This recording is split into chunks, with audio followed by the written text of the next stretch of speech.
Dicho lo cual, le doy ahora ya la bienvenida desde Caracas, Venezuela, al analista Alberto Aranguibel. Alberto, gracias por acompañarnos, muy buenas noches y permíteme primero comenzar con tu definición de Julian Assange. Es un traidor, es un profesional de la comunicación galardonado internacionalmente, como dice el canciller Patiño. ¿Quién es para ti Julian Assange? Bueno, Julian Assange, en primer término, es un ser humano que en ejercicio precisamente de sus derechos, que están consagrados no en uno, sino en muchísimos tratados internacionales que están siendo violados en este momento por no solo Gran Bretaña, sino por los Estados Unidos, que está atizando esta situación desde este lado del Océano Atlántico, y es definitivamente una persona responsable como ser humano ante el resto de la humanidad al llevar adelante una tarea que debiera ser más bien meritoria, como ha sido reconocido por muchísimos organismos internacionales, instancias e instituciones, quienes entienden que precisamente ese esfuerzo que ha llevado adelante con Wikileaks ha sido un esfuerzo por dejar sentado ante el mundo quiénes son los verdaderos criminales que atentan contra los derechos humanos y quiénes son los defensores de los mismos. Alberto, con el contraste que hemos expuesto de lo que sucede en el Ecuador con el gobierno ecuatoriano, con el presidente Correa en su vínculo con los medios y esta relación con el tema de la libertad de expresión con un ciudadano australiano que ha publicado estos cables, yo te pregunto, ¿hay coherencia detrás de estas dos posturas para ti?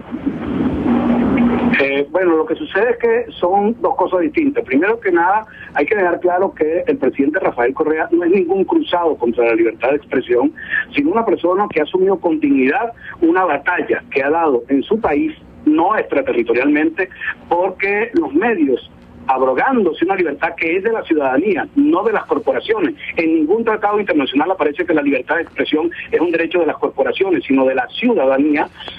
No se extralimiten, como se han extralimitado, con difamaciones que han atacado no solo a su persona y a su gobierno, sino incluso a su familia. A ver, Alberto, pero perdona, ha insistido en ese tema. Perdona que te interrumpa, para incorporar al debate, porque aquí hay muchos elementos que puedo incorporar para cuestionarte sobre esa posición. En 2007 el presidente Correa calificó de bestias salvajes a los periodistas. Hay periodistas que en el caso del Universo, por ejemplo, han tenido que pedir asilo, y aquí ya estoy tomando en cuenta que ha habido un proceso legal, una demanda de un mandatario en instancias judiciales, pero que ha llevado incluso a directivos de medios a buscar asilo en otros países, en Estados Unidos, en Panamá. El presidente Correa ha hablado de bestias salvajes cuando se ha referido a periodistas, e incluso a una reportera, y tú lo recordarás, le dijo gordita horrorosa. Aquí de lo que también estamos hablando es con qué, digamos, calidad moral puede voltear a decir y a esgrimir esto de un ciudadano australiano cuando estoy exponiéndote estos otros casos, por ejemplo. Bueno, pero es que fíjate, y yo insisto, habría que debatir entonces con más detenimiento el asunto de la naturaleza de la lucha que lleva adelante el presidente Correa para que los medios no se extralimiten en su función como engranajes de comunicación entre los hechos y la sociedad. Ese es el rol, pues, la objetividad que deben tener los medios. Pero en este caso se trata de un asilo diplomático que está siendo solicitado por un ciudadano que acudió ante la sede de la representación del Ecuador allá en Inglaterra, y eso es una cosa completamente distinta. Una sola de las razones que está argumentando el canciller Patiño es la referida al rol que como periodista ha desempeñado Julian Assange en todo este proceso.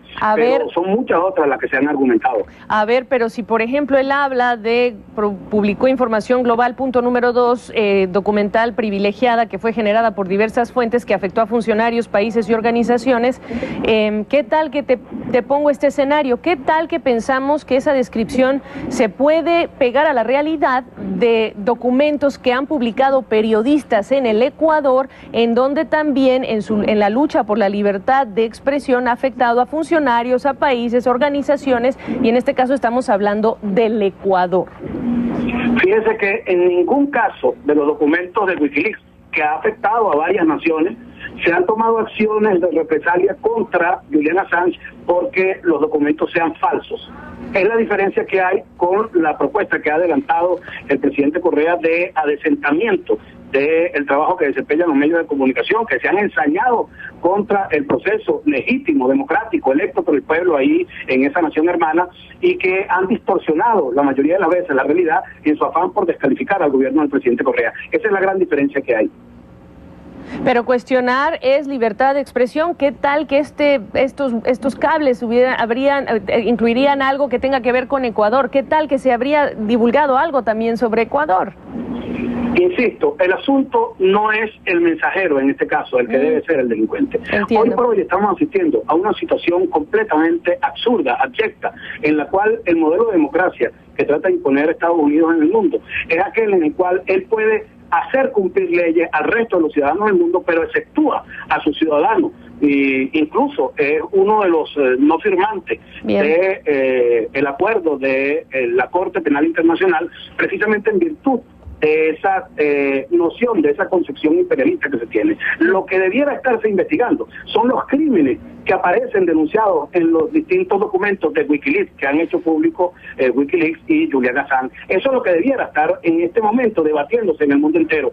¿Quiénes son los responsables de los distintos crímenes que ese ejército de espías que tiene desplegado en el mundo entero los Estados Unidos está llevando adelante, violando el derecho internacional, violando la soberanía de los pueblos, induciendo el derrocamiento de naciones y cometiendo actos genocidas que dan cuenta de una noción voraz de la democracia que está planteándole Estados Unidos al mundo? Alberto, última pregunta, un sí y un no, te lo pido nada más para cerrar.